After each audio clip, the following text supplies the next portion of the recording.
कहानी की शुरुआत में हमें दो चलती हुई बसें दिखाई जाती हैं। स्कूल की छात्राओं का एक समूह उन्हीं बसों में सवार होकर अपने गंतव्य की ओर जा रहा होता है। पूरी बस में हंसी मजाक और बातचीत का माहौल होता है। कोई अपनी सहेलियों के साथ मस्ती कर रहा होता है तो कोई खिड़की के बाहर भागते हुए नजारों को देख रहा होता है। कुछ लड़कियां आपस में पिलो फाइट भी कर रही होती हैं, लेकिन उन्हीं के बीच एक लड़की चुपचाप बैठकर अपनी नोटबुक में कविताएं लिख रही होती है। उस लड़की का नाम मित्सुको है। उसकी सहेलियां उसका मजाक उड़ाते हुए कहती हैं, तुम हमेशा बस लिखती ही रहती हो, क्या कभी जिंदगी को खुलकर जीने का भी सोचती हो? इतना कहकर वे उसकी नोटबुक छीन लेती हैं। तभी मित्सुको का पेन नीचे गिर जाता है। जैसे ही मित्सुको अपना पेन उठाने के लिए नीचे झुकती है, उसी क्षण एक भयानक घटना घट जाती है। अचानक हवा के साथ आई कोई अदृश्य शक्ति बिजली की रफ्तार से बस के अंदर से गुजरती है और पल भर में बस सहित उसमें मौजूद सभी लड़कियों को दो टुकड़ों में काट देती है। मित्सुको जब उठकर चारों ओर देखती है तो उसकी आंखें फटी की फटी रह जाती हैं। पूरी बस खून से भर चुकी होती है और वो सिर्फ इसलिए बच जाती है क्योंकि उस समय वो नीचे झुकी हुई थी। कुछ ही पल पहले जहां बस में हंसी खुशी का माहौल था, वहां अब मौत जैसी खामोशी छा चुकी होती है। लेकिन इस भयानक हादसे के बीच मित्सुको चमत्कारिक रूप से जिंदा बच जाती है और यहीं से उसके सामने एक रहस्यमयी दुनिया के दरवाजे खुल जाते हैं। वो क्यों बच गई, उसके आसपास आखिर क्या हो रहा है और इस अजीब खेल को कौन चला रहा है, इन सभी सवालों के जवाब जानने के लिए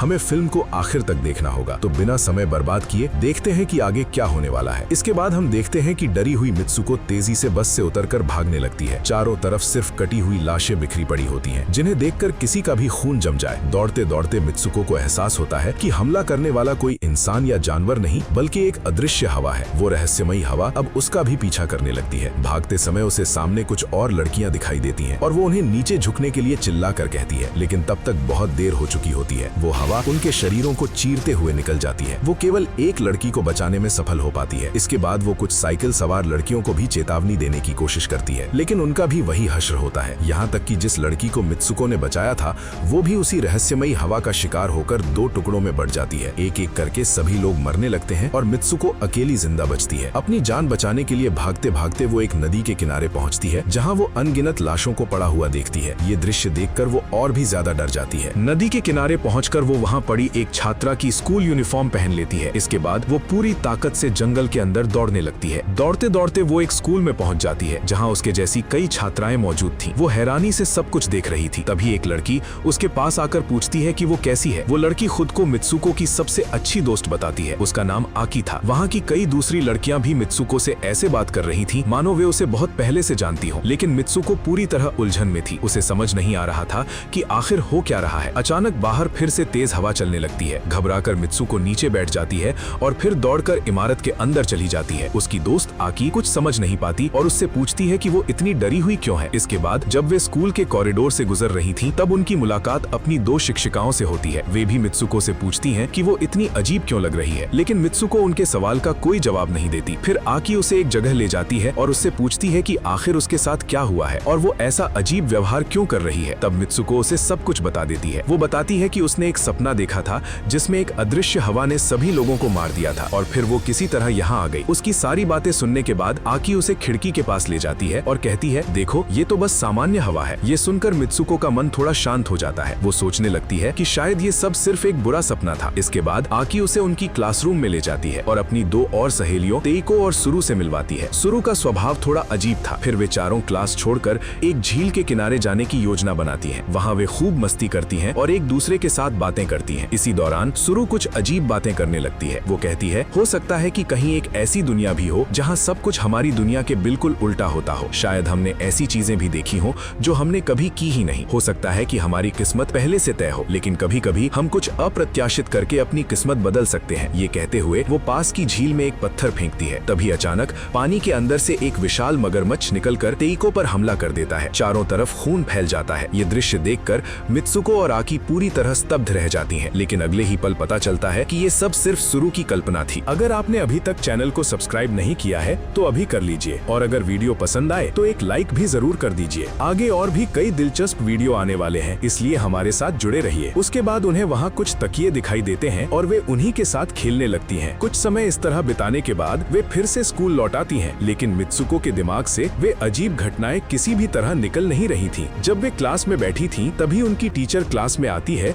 और उनसे पूछती है कि वे क्लास छोड़कर कहाँ गई थीं। तब आकी कहती है कि उनकी तबीयत ठीक नहीं लग रही थी, इसलिए वे थोड़ा आराम करने चली गई थीं। ये सुनकर उनकी टीचर मुस्कुराने लगती है, लेकिन उन्हें नहीं पता था कि कुछ ही पलों पलों में सब कुछ खत्म होने वाला था। क्लास में बैठे हुए मित्सुको को फर्श पर एक तकिया दिखाई देता है। आकी उससे कहती है कि वो तकिया उसकी तरफ पास कर दे। जैसे ही मित्सुको तकिया उठाने के लिए नीचे झुकती है, अचानक उनकी टीचर बंदूक निकालकर पूरी क्लास पर गोलियां चलाना शुरू कर देती है। जब मित्सुको सिर उठाकर देखती है तो पाती है कि क्लास की लगभग सभी छात्राएं मारी जा चुकी हैं। एक बार फिर वो सिर्फ इसलिए बच जाती है क्योंकि वो नीचे झुकी हुई थी। टीचर उसकी तरफ बढ़ते हुए कहती है, तुम्हारी हिम्मत कैसे हुई क्लास छोड़ने की। उसी समय वहाँ 2 और लड़कियां आती हैं और उसे बाहर ले जाने की कोशिश करती हैं, लेकिन तभी अचानक एक दूसरा शिक्षक आ जाता है और उन दोनों को मार देता है। मित्सुको एक बार फिर किसी तरह अपनी जान बचा लेती है। ऐसा लगता था मानो कोई अदृश्य शक्ति उसे बार बार बचा रही हो। इसके बाद पूरा स्कूल किसी युद्ध भूमि में बदल जाता है। जो छात्राएं बची हुई थीं, वे अपनी जान बचाने के लिए भागने लगती हैं और शिक्षक उन पर गोलियां चलाते रहते हैं। सभी स्कूल से बाहर निकलने की कोशिश करती हैं, लेकिन स्कूल से बाहर निकलने के बाद भी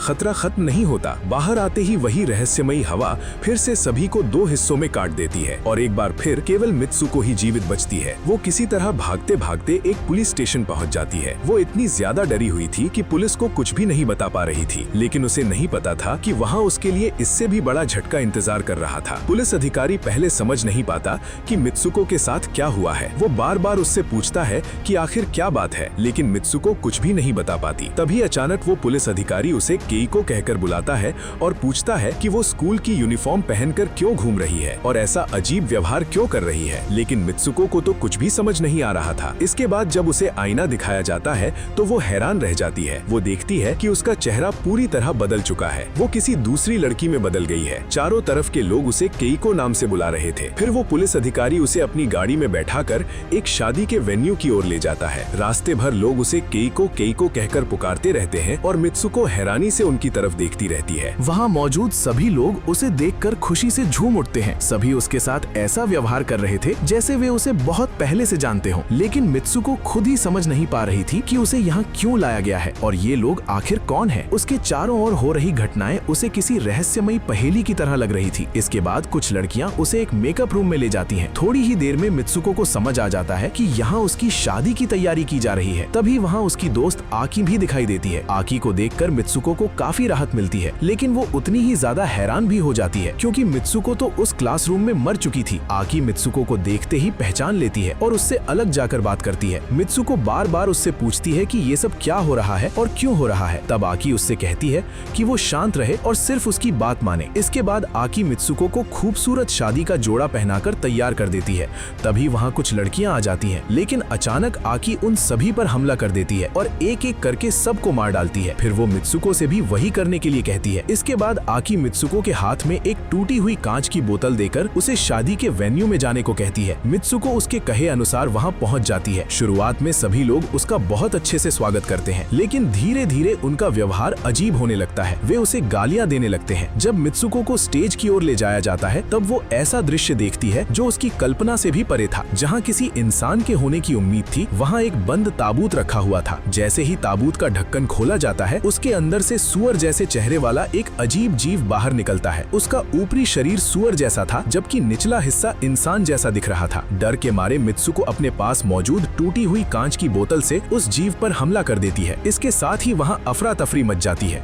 तभी आकी वहाँ पहुँचती है और कहती है कि उन्हें तुरंत यहाँ से निकलना होगा, लेकिन तभी उनकी दोनों शिक्षिकाएं उनके सामने आ जाती हैं। मित्सुको और आकी मिलकर उन दोनों से लड़ने लगती हैं। आखिरकार वे किसी तरह वहाँ से भाग निकलने में सफल हो जाती हैं। कुछ दूर जाने के बाद आकी मित्सुको से कहती है कि वो अकेले भागती रहे, जबकि वो पीछे आने वालों को रोकेगी। मित्सुको आकी को छोड़कर जाना नहीं चाहती थी, लेकिन आकी उसे भरोसा दिलाती है कि वो फिर से उसके पास लौट आएगी। ये सुनकर मित्सुको मान जाती है और अकेले ही दौड़ने लगती है। दौड़ते दौड़ते मित्सुको की मुलाकात कुछ लड़कियों से होती है जो उसे इजुमी नाम से बुला रही थी। वो एक आईने में देखती है कि उसका चेहरा, कपड़े और पूरा रूप फिर से बदल चुका है। लड़कियां उसे बताने लगती हैं कि वे उसे बचपन से जानती हैं। वे बचपन से ही उसके साथ दौड़ती आ रही थी। इसके बाद मित्सुको उन लड़कियों के साथ दौड़ने लगती है। दौड़ते दौड़ते अचानक उसके चारों ओर का दृश्य बदल जाता है। पल भर में वो खुद को एक बड़े प्रतियोगिता मैदान में पाती है। गैलरी में बैठे लोग उसका नाम लेकर जोर जोर से चिल्ला रहे थे, मानो वो कोई बहुत प्रसिद्ध प्रतियोगी हो। लेकिन सबसे हैरान करने वाली बात ये थी कि उसे वहाँ अपने वे खोए हुए दोस्त भी दिखाई देते हैं, जो मानो किसी चमत्कार की तरह फिर से उसके सामने लौट आए हों। वहाँ उसे आकी भी दिखाई देता है। उसके साथ उनकी वे दोनों शिक्षिकाएं और वो अजीब जीव भी मौजूद था जो मित्सुको का पीछा कर रहा था। आकी एक बार फिर उसे बचाने के लिए सबका ध्यान अपनी ओर खींच लेता है और उसी मौके का फायदा उठाकर मित्सुको किसी तरह से वहाँ से भाग निकलती है। रुकिए, अगर आपने अभी तक चैनल को सब्सक्राइब नहीं किया है तो अभी कर लीजिए और अगर वीडियो पसंद आए तो एक लाइक भी जरूर करें। आगे भी ऐसे कई दिलचस्प वीडियो आने वाले हैं, इसलिए हमारे साथ बने रहिए। घबराकर भागते भागते मित्सुको एक सुनसान जगह पर पहुंच जाती है जहां चारों ओर अजीब सी खामोशी छाई हुई थी। तभी एक छात्रा उसे बुलाती है और एक ऐसी जगह ले जाती है जहां कुछ और छात्राएं भी खड़ी थीं, लेकिन वे सभी अब जीवित नहीं थीं। जिस लड़की ने उसे वहां बुलाया था वही अब उसे मारने की कोशिश करती है। वो कहती है कि उनकी मौत के लिए मित्सुको ही जिम्मेदार है। अगर मित्सुको जिंदा रही तो वे कभी भी इस जगह से बाहर नहीं निकल पाएंगी। जैसे ही वो लड़की मित्सुको पर हमला करने वाली होती है, उसी समय उसकी सबसे करीबी दोस्त आकी वहां आ जाती है और उसे बचाकर वहां से ले जाती है। इसके बाद आकी उसे बताती है कि ये एक काल्पनिक दुनिया है जहां किसी ने उन्हें खींच कर लाया है। मित्सुको इस दुनिया की मुख्य पात्र है, इसलिए वो बार बार बच जाती है, लेकिन अगर उसे इस दुनिया से बाहर नहीं निकाला गया तो ये घटनाएं बार बार दोहराई जाती रहेंगी। उसे ही ये सब रोकना होगा, वरना वो और बाकी सभी हमेशा के लिए यहीं फंस जाएंगे। ये सब सुनकर मित्सुको पूरी तरह हैरान रह जाती है। उसे कुछ भी समझ नहीं आ रहा था। फिर आकी उसे अपना नाम बार बार जोर से बोलने के लिए कहती है। शुरुआत में ये बात उसे बेकार लगती है, लेकिन जैसे जैसे वो अपना नाम दोहराती है उसकी याददाश्त लौटने लगती है। वो अपनी खोई हुई पहचान और अतीत की बिखरी हुई यादों को फिर से याद करने लगती है। इसके साथ ही उसका पुराना रूप भी वापस आ जाता है। इसके बाद आकी उसे अपने शरीर से जुड़े 2 तार दिखाती है और उन्हें खींचकर तोड़ देने के लिए कहती है, लेकिन मित्सुको ऐसा करने के लिए बिल्कुल तैयार नहीं थी, क्योंकि वो अपनी सबसे प्यारी दोस्त को चोट नहीं पहुंचाना चाहती थी। लेकिन आकी के बार बार समझाने पर वो मान जाती है और उसके शरीर से जुड़े दोनों तारों को खींचकर तोड़ देती है। जैसे जैसे वो तार खींचती जाती है, आकी के शरीर से लगातार खून बहने लगता है। ये दृश्य इतना भयावह था कि उसे देखकर किसी के भी रोंगटे खड़े हो जाएं। धीरे धीरे आकी का शरीर 2 हिस्सों में बंट जाता है। तभी मित्सुको के सामने एक रहस्यमय द्वार खुलता है। उस रास्ते से गुजरकर मित्सुको एक ऐसी दुनिया में पहुंचती है जो उसकी जानी पहचानी वास्तविकता से बिल्कुल अलग थी। वो खुद को एक रसोई घर में पाती है। वहां से बाहर निकलते ही वो देखती है कि चारों तरफ उसकी तस्वीरें, पोस्टर और उसके अस्तित्व के अनगिनत निशान मौजूद हैं। तभी एक युवक उसे बताता है कि वो ऐसे समय में पहुंच चुकी है जो उसके समय से बहुत आगे का भविष्य है। इसके बाद वो वहीं बेहोश हो जाती है। जब उसकी आंख खुलती है तो वो खुद को बर्फ से ढकी एक जगह पर पाती है। वहाँ वो देखती है कि वो एक सुनसान इलाके में है जहाँ दीवारों की दरारों के बीच उसके सभी परिचित लोग मूर्तियों की तरह खड़े हुए हैं। चलते चलते उसे एक बूढ़ा आदमी दिखाई देता है जो बैठकर एक वर्चुअल गेम खेल रहा था। उस गेम का मुख्य किरदार खुद मित्सुको थी और उसके वे दोनों रूप भी उसी गेम का हिस्सा थे। धीरे धीरे असली सच सामने आने लगता है। वो बूढ़ा आदमी बताता है कि बहुत पहले ही मित्सुको और उसके दोस्तों का वास्तविक जीवन समाप्त हो चुका था, यानी वे सभी मर चुके थे।